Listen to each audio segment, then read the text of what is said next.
ഈ പ്രോട്ടോക്കോളിനെ കുറിച്ച് തന്നെ പല അഭിപ്രായങ്ങളും ആളുകൾ പറയാറുണ്ട്. ഈ ജനാധിപത്യ സംവിധാനത്തിലൊട്ടും ജനാധിപത്യം ഇല്ലാത്ത ഏർപ്പാടുകളിൽ ഒന്നാണ് ഈ പ്രോട്ടോക്കോൾ എന്ന് പറയുന്ന സംഗതി എന്നുള്ളൊരു വിമർശനം പലരും ഉന്നയിച്ച് കേട്ടിട്ടുണ്ട്. അതിൽ തന്നെ ഈ കൊളോണിയൽ ഹാങ് ഓവറിൽ കിടക്കുന്ന പരിപാടികളാണ് പലപ്പോഴും ഈ ചടങ്ങുകളായി നമ്മൾ കാണാറുള്ളത്. പല സംവിധാനങ്ങളും അതിൻ്റെ രീതികളൊക്കെ പരിഷ്കരിച്ചിട്ടുണ്ട്. ഇപ്പോൾ കോടതിയിലൊക്കെ ആണെങ്കിലും അതിനൊക്കെ കാലികമായ ചില പരിഷ്കാരങ്ങളൊക്കെ അവർ തന്നെ വരുത്തുന്നുണ്ട്, ഇൻറ്റേർണലി അവർ തന്നെ വരുത്തുന്നുണ്ട്. അപ്പോൾ അപ്പോഴാണ് ഈ പ്രോട്ടോക്കോൾ എന്നതിൽ കടിച്ചു തൂങ്ങിയിട്ടൊക്കെയുള്ള കടുത്ത ആരോപണങ്ങൾ കാണുമ്പോൾ നമുക്ക് ആ കൗതുകം തോന്നിപ്പോകും ഒരു ജനാധിപത്യ സംവിധാനത്തിൽ നിന്നുണ്ട്.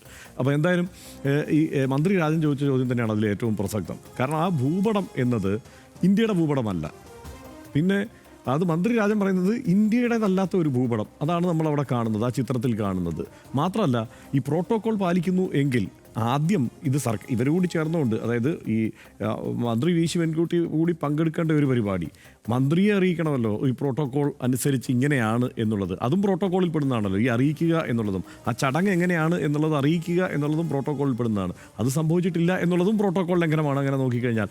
മാത്രമല്ല വി ശിവൻകുട്ടി പറഞ്ഞതിൽ ഏറ്റവും കൗതുകരായ ഒരു, ഞാൻ അവിടേക്ക് ചെല്ലുമ്പോൾ ഒരു സാരി ഉടുത്ത യുവതിയുടെ, സാരി ഉടുത്ത സഹോദരിയുടെ ഫോട്ടോ, കാവിക്കൊടി പിടിച്ച സാരി ഉടുത്ത സഹോദരിയുടെ ഫോട്ടോ എന്നുള്ള ആൾക്കാർക്ക് അല്ല, ഒരുപക്ഷെ സനീഷിന് ഈ പറഞ്ഞ പോലെ ആ പരിചയമില്ലാത്തതുകൊണ്ട് സനീഷിന് ചിലപ്പോൾ തോന്നിയേക്കാം അവിടെ ചെല്ലുമ്പോൾ ഇതേതാണ് ഈ സഹോദരിയുടെ ഫോട്ടോ എന്നുള്ളത്. അപ്പോൾ എന്താണ് ഇതിനകത്തുള്ള ഒരു പ്രശ്നം എന്ന് വെച്ച് കഴിഞ്ഞാൽ, ആ ഭൂപടത്തിൻ്റെ കാര്യം തന്നെ ആദ്യം എടുത്തു കഴിഞ്ഞാൽ അത് ഇതുണ്ടല്ലോ, ഈ ഭൂപടം ഈ മട്ടിൽ പ്രദർശിപ്പിക്കാൻ പാടില്ല എന്നുള്ളത് ഈ രാജ്യത്തെ നിയമമാണ്. ഈ മട്ടിലുള്ള ഒരു ഭൂപടം, ഇന്ത്യയുടെ ഭൂപടം നിങ്ങളവിടെ പ്രദർശിപ്പിക്കാൻ ഉദ്ദേശിക്കുന്നുണ്ടെങ്കിൽ അത് കൃത്യമായി രേഖപ്പെടുത്തുക,